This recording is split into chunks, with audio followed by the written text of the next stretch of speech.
Assalamualaikum warahmatullahi wabarakatuh. Saya Corin Ferdiana Saada.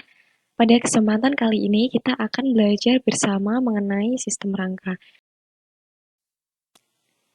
Nah, pengertian dari sistem rangka itu adalah susunan tulang-tulang yang menyusun tubuh kita. Nah, sistem rangka ini mempunyai beberapa fungsi. Yang pertama yaitu adalah sebagai pondasi tubuh. Jadi, dengan sistem rangka kita itu bisa duduk dan berdiri dengan tegak. Kemudian yang kedua itu adalah memberi bentuk tubuh. Contohnya itu adalah tulang tengkorak yang memberikan bentuk wajah kepada kita.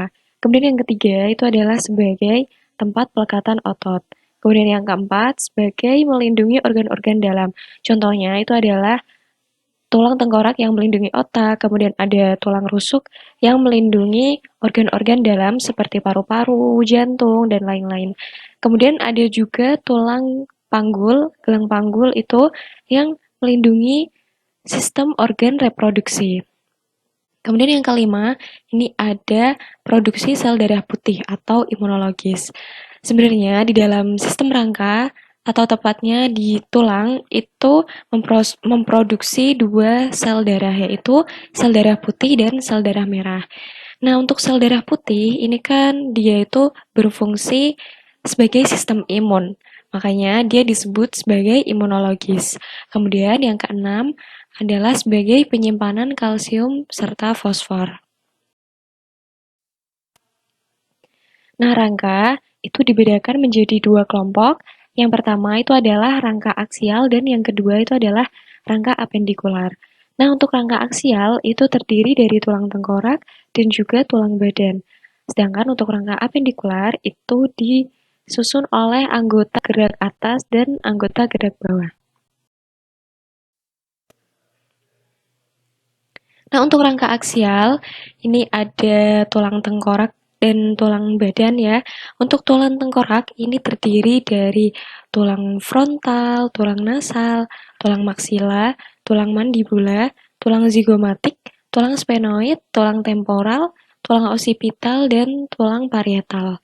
Nah, untuk yang tulang badan itu ada tulang rusuk dan tulang belakang.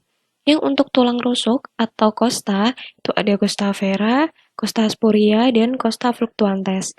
Nah, di tulang rusuk ini juga ada tulang dada, itu namanya sternum. Nah, sternum ini ada beberapa bagian, yaitu ada manubrium sterni, ada corpus sterni, dan processus sepoid. Untuk tulang belakang atau vertebra itu juga dibagi menjadi beberapa, yaitu ada cervicalis, ada thoracalis, ada lumbalis, dan ada sacrum juga coccygealis. Selanjutnya ini ada rangka apendikuler. Rangka apendikuler ini terdiri dari tulang anggota gerak atas dan tulang anggota gerak bawah. Nah, untuk tulang anggota gerak atas itu dimulai dari clavicle atau tulang selangka, kemudian ada scapula, ada humerus, ada ulna, ada radius, ada karpal, metakarpal, dan phalanges. Kemudian untuk tulang anggota gerak bawah itu dimulai dari tulang gelang panggul atau ilium. Kemudian ada femur, ada patella, ada fibula, ada tibia, tarsal, metatarsal, dan juga phalanges. Nah, kita tadi kan sudah belajar tentang sistem rangka ya. Nah, sistem rangka itu kan terdiri dari tulang-tulang. Jadi kita juga akan belajar mengenai tulang. Tulang ini dibedakan menjadi dua, yaitu ada tulang rawan atau kartilago dan juga tulang keras. Nah, untuk tulang rawan, ini dia itu tersusun dari sel-sel tulang rawan yang namanya adalah kondrosit. Ini kondrosit. Nah, kondrosit itu terletak di sini, di bintik-bintik itu. Nah, kondrosit ini itu dilapisi oleh lakuna. Nah, kondrosit juga ini dibentuk oleh yang namanya itu adalah kondroblas dan dia itu mensekresikan yang namanya matriks atau yang di sini itu disebutnya ground substance. Nah, ground substance ini itu berupa hialin atau kolagen. Kemudian ini perikondrium itu adalah selaput yang membungkus tulang rawan. Jadi dia itu letaknya di paling luar ya untuk membungkus tulang rawan. Tulang rawan ini biasanya tuh sifatnya adalah elastis, karena dia itu mempunyai lebih banyak zat perekat berupa kolagen dan hanya sedikit memiliki zat kapur, makanya dia sifatnya itu elastis ya. Nah, sebagian besar tulang di bayi atau anak-anak pada masa pertumbuhan itu adalah tulang rawan yang kemudian nanti seiring berkembangnya individu, tulang rawan itu akan mengalami penulangan atau osifikasi menjadi tulang keras. Tapi nggak semua tulang rawan itu mengalami osifikasi. Ada beberapa tulang rawan yang tidak mengalami osifikasi. Contohnya itu adalah persendian, kemudian ada tulang hidung, tulang telinga, dan lain-lain.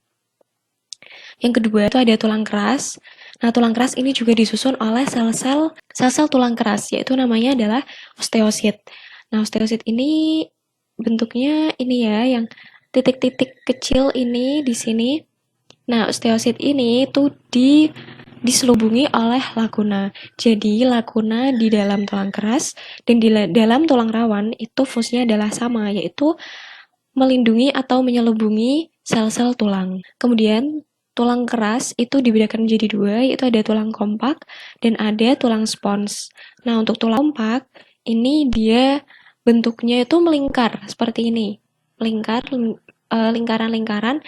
Nah, satu lingkaran itu dinamakan sistem Havers.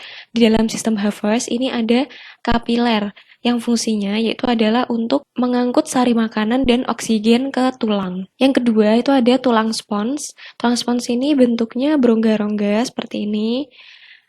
Nah, di dalam tulang spons ini dia mempunyai sumsum merah yang nanti fungsinya itu adalah membentuk sel darah merah. Di tulang kompak juga punya sumsum, tapi namanya itu sumsum kuning yang nantinya itu akan menghasilkan sel-sel lemak atau adiposa.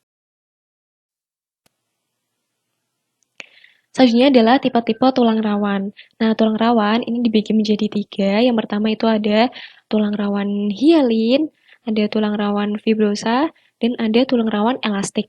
Nah, yang pertama adalah tulang rawan hialin. Ini bersifat lentur dan transparan. Tulang rawan hialin ini mempunyai ciri matriksnya itu adalah bening dan tersusun atau mengandung serat kolagen dalam bentuk anyaman halus dan rapat. Contoh dari tulang rawan hialin itu adalah ujung tulang rusuk.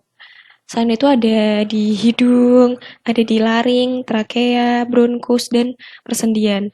Juga sebagian besar tulang pada bayi itu penyusunnya adalah tulang rawan hialin. Nah, tulang rawan hialin ini juga yang nantinya akan mengalami osifikasi menjadi tulang keras. Kemudian yang kedua, ini ada tulang fibrosa. Ini sifatnya dia kurang lentur. Dia mempunyai ciri, yaitu adalah matriksnya itu gelap dan keruh. Matriksnya juga mengandung serabut kolagen kasar dan tidak teratur. Salah satu contoh tulang rawan fibrosa yaitu adalah pada antar ruas tulang belakang.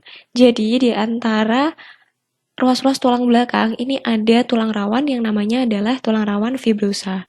Kemudian yang ketiga itu ada tulang rawan elastik. Nah, tulang rawan elastik ini tuh bersifat lentur dan elastik. Dia punya ciri matriksnya yaitu adalah keruh kekuningan dan mengandung serabut elastin dan serabut kolagen. Nah, salah satu contoh dari tulang rawan elastik yaitu adalah pada daun telinga. Selanjutnya yaitu bentuk-bentuk tulang keras. Nah, tulang keras ini ada beberapa bentuk. Yang pertama itu adalah tulang pipih atau flat bone. Contohnya itu adalah tulang tengkorak, tulang gelang panggul, tulang belikat. Terus kemudian yang kedua itu adalah tulang pendek.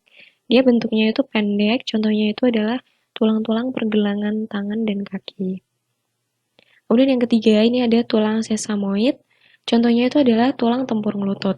Tulang sesamoid ini itu tulang yang tipis, kecil, ya, dan ya ini contohnya adalah patella ya, atau tulang tempurung lutut. Kemudian yang ketiga, yang keempat, ini ada tulang pipa. Contohnya itu adalah femur atau tulang paha, dan tulang lengan atau humerus, atau bisa juga ulna, radius. Kemudian yang kelima itu ada tulang tidak beraturan atau irregular bone. Nah, contohnya ini adalah tulang belakang. Ya, bisa dilihat ya, ini adalah ruas tulang belakang. Bentuknya itu tidak beraturan. Kemudian yang keenam atau yang terakhir, ini ada tulang sutural. Tulang sutural itu adalah tulang yang terletak di antara persendian tengkorak. Jadi, ini kan tengkorak itu ada kayak sendinya ya. Nah, di antara persendian ini ada tulang kecil nih. Namanya itu adalah tulang sutural. Demikian yang dapat saya sampaikan. Terima kasih atas perhatiannya. Assalamualaikum warahmatullahi wabarakatuh.